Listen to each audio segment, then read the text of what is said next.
Ээлжид торны алюминыхаа модны хуцлагыг авч тайралт хийх гэж байна. За зарим хүмүүс тайралт хийх талаар бичлэг оруулаач гэж хүссэн.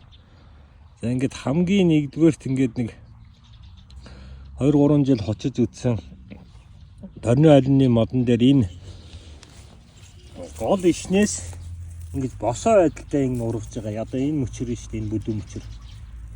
Ийм мөчрийг бол тайрах хэрэгтэй байна. Одоо хуцхад айгүй бол ийм төвхтэй одоо ингээд хочиж явах хугацаанд хочиж явах нэгэд хугараад ийм хөндөрлүүд гардсан байна. Тэгэхээр энэ бүдүүн мөчрийг тайрнаа.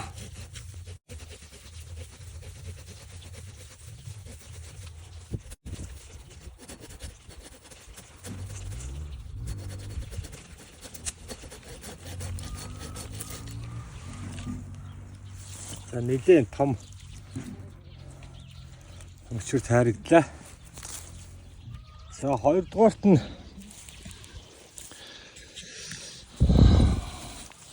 энэ салаа ийм мөчрүүдээс дотгошоогоо ургаж байгаа. Энэ гол иштэйгаа ийм одоо параллел гэдэг юм уу. Ингэж ургаж байгаа мөчрүүдийг бол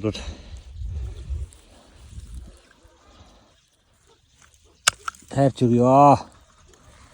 Хэрэгтэй байна. Энэ ингэж ургаж байгаа учраас дээшгээ очиод энэ дээдлийн мөчрүүтэй очиж хэрэлдэх учраас энийг бол тайрч өгнө. За энэ бас нэг босоо мөчр ургаж байна.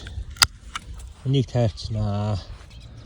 За тэгээ 3 дугаарт нь энэ доошоо чиглэсэн ийм мөчрүүд бол хэрэггүй. Алим ургасан ч гэсэн газар дээр өндийнхэн чингэр доошоо дараад хүрэх учраас доошоо чиглэсэн ийм мөчрийг бол авчнаа.